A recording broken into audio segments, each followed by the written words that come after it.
You wake up one morning and realize you do not recognize the person staring back at you in the mirror.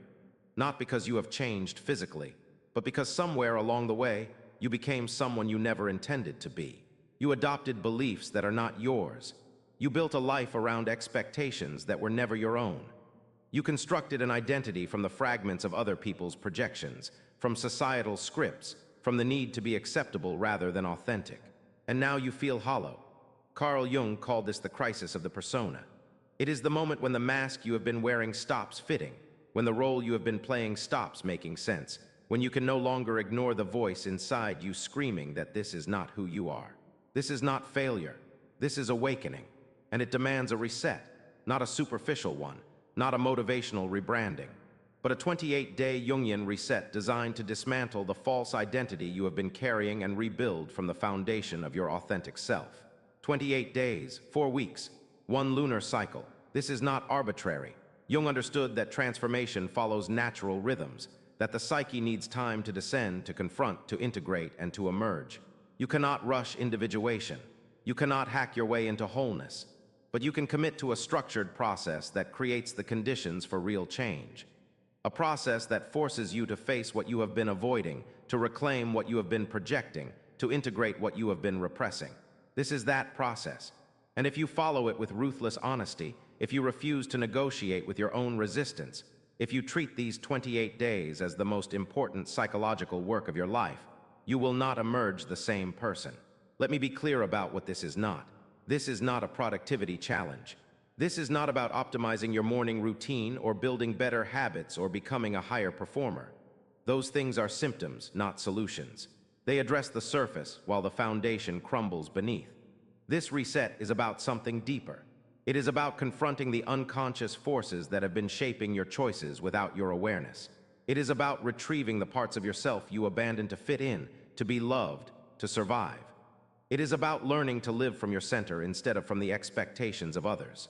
This is psychological warfare against everything that has kept you fragmented, and it requires your full commitment. Week 1 is dedicated to confrontation. You must begin by identifying the false identity you have been living, not the person you pretend to be on social media, not the version of yourself you present at work, but the deeper fiction, the story you tell yourself about who you are that does not match your actual behavior, your actual desires, your actual truth. Jung called this the persona, and most people spend their entire lives fortifying it, defending it, performing it, never realizing it is a prison.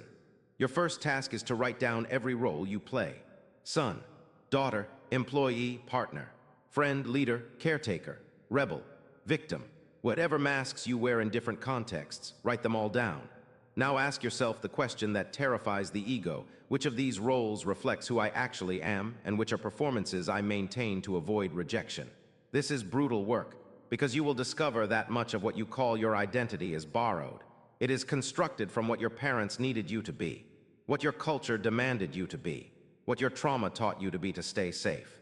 And recognizing this creates a crisis. Because if these roles are not you, then who are you beneath them? This question cannot be answered intellectually. It must be lived into. And that is what the next 3 weeks are for. During week 1, you will also begin daily shadow journaling. Every evening, you write about one thing you judged harshly in someone else that day, one behavior that irritated you, one quality that repulsed you, one reaction that seemed unreasonable or weak or pathetic. And then you ask yourself Jung's essential question: where does this quality exist in me? Not whether it exists, where? Because if you are reacting with intense emotion, if you are judging with certainty, you are projecting.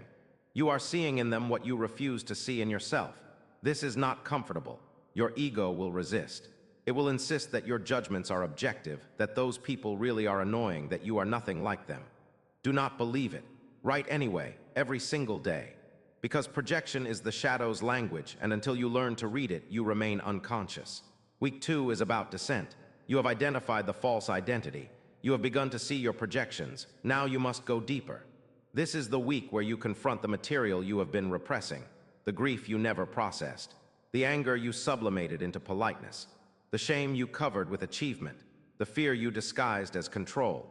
Jung taught that the unconscious holds everything you deemed unacceptable, everything you judged as weakness, everything you believed would make you unlovable if anyone saw it. And until you retrieve this material, until you bring it into consciousness. It controls you from the shadows. Your task this week is to identify your core wound, the original psychological injury around which your entire defensive structure was built. For some, it is abandonment. For others, it is inadequacy, betrayal, invisibility, powerlessness. This wound is not just a memory. It is a lens through which you interpret every experience. It is the reason you react intensely to certain situations while others remain unmoved. It is the source of your compulsions, your avoidances, your patterns. And it must be seen, not healed immediately, not fixed, just seen, acknowledged, allowed to exist without being pushed away. You will do this through active imagination, a technique Jung developed to dialogue with the unconscious. Each day this week, you sit in silence and visualize your younger self at the moment of wounding. You do not analyze, you do not try to solve. You simply sit with that version of yourself and allow whatever needs to surface. Images, emotions, memories, insights, you witness without judgment. And you write everything down afterward. This is terrifying for most people because it requires you to feel what you have been avoiding for years, maybe decades. But avoidance is what keeps you fragmented. Feeling is what begins integration. You will also implement a media fast during week 2. No social media, no news, no mindless scrolling, no constant input. Because you cannot hear the unconscious while drowning it in noise. You cannot descend while constantly reaching for distraction. Silence is essential. Boredom is essential. The discomfort of being alone with yourself without external stimulation is where the real work happens. Most people will break this fast within 48 hours. They will find reasons, emergencies, necessities, but these are defenses, the ego protecting itself from what it might discover in the silence. Do not negotiate. 28 days is nothing compared to the years you have spent running from yourself. Week 3 is integration. You have confronted the false identity. You have descended into the wound. Now you must begin the work of bringing the unconscious into consciousness. This is where Jung's concept of integration becomes practical. You take everything you have discovered about your shadow, about your projections, about your core wound, and you start owning it. Not judging it, not trying to eliminate it, owning it. Recognizing that these rejected parts are not enemies. They are messengers. They contain energy, wisdom, power that you have been unable to access because you deemed them unacceptable. Your task this week is radical honesty. You will have at least 3 conversations where you speak your actual truth instead of performing the acceptable version. Not to hurt people, not to be cruel, but to practice existing authentically even when it creates discomfort. You tell your partner what you actually need instead of pretending you need nothing. You tell your friend what actually bothers you instead of smiling through resentment. You tell yourself what you actually want instead of continuing to pursue goals that belong to someone else's vision for your life. This is terrifying because honesty threatens the persona. It reveals that you are not who you have been pretending to be. And the fear is that people will reject you. Week 4 is emergence. You have dismantled the false identity. You have confronted the shadow. You have begun integrating what you disowned. Now you must build a new relationship with yourself based on truth instead of performance. This is the week where you begin to live from your center, where you make decisions based on internal alignment instead of external approval, where you trust your own authority instead of constantly seeking validation from others. This is individuation in practice. Your task this week is to define your non-negotiables, the values, the boundaries, the truths that you will no longer compromise regardless of consequences, not abstract principles, concrete commitments. I will no longer lie about what I need to keep the peace. I will no longer abandon my creative work to meet others' expectations. I will no longer tolerate relationships where I must perform to be accepted. These are not rules imposed from outside. These are agreements you make with yourself, and they require courage because they will change your life.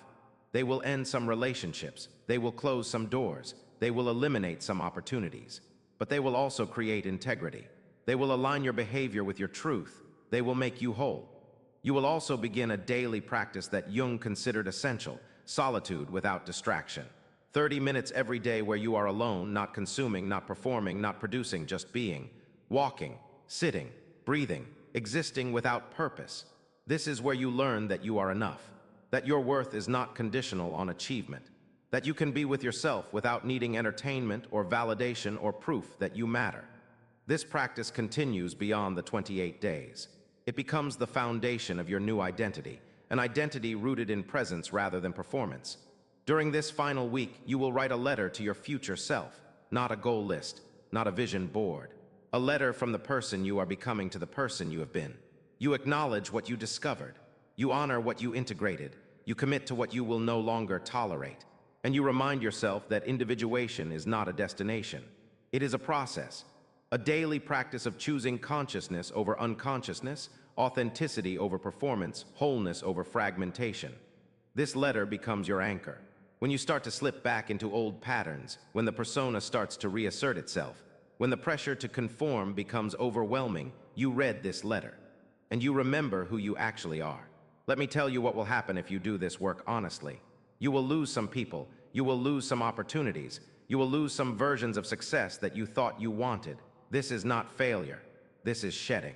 This is the necessary loss that comes with becoming real. Jung said that the privilege of a lifetime is to become who you truly are. But that privilege has a cost. The cost is everything false, everything borrowed, everything you built to be acceptable instead of authentic. And most people refuse to pay that cost. They stay comfortable in their persona. They stay safe in their performance. They stay fragmented rather than risk the confrontation, the descent, the integration, the emergence. But you are not most people. You are here because something in you knows that you cannot continue living a borrowed life, that the roles you play no longer fit, that the identity you constructed is collapsing. And instead of desperately trying to rebuild the same prison, you are willing to do something different. You are willing to spend 28 days confronting what you have been avoiding, feeling what you have been repressing, integrating what you have been projecting, becoming who you actually are instead of who you were conditioned to be. This reset is not easy. It is not comfortable. It is not Instagram friendly. It is psychological labor that most people will never attempt because it requires honesty, courage, and the willingness to dismantle everything you thought you knew about yourself. But it is the only work that matters if you want to live from your center instead of from the expectations of others. If you want relationships based on authenticity instead of performance. If you want a life that reflects your actual values instead of someone else's script. 28 days from now, you will not be the same person. You will have seen things about yourself that you can never unsee. You will have felt things you can never unfeel. You will have integrated material that changes how you move through the world. And the person looking back at you in the mirror will not be a stranger. They will be someone you recognize, someone you can finally respect, someone who is whole enough to live honestly, strong enough to be vulnerable, integrated enough to stop performing and start existing. The question is not whether this work is necessary. If you are reading this, you already know it is. The question is whether you will commit, whether you will give yourself these 28 days, whether you will stop negotiating with your resistance and start honoring the voice inside you that knows you cannot continue living this way. Jung believed that the psyche moves toward wholeness naturally if we stop blocking it.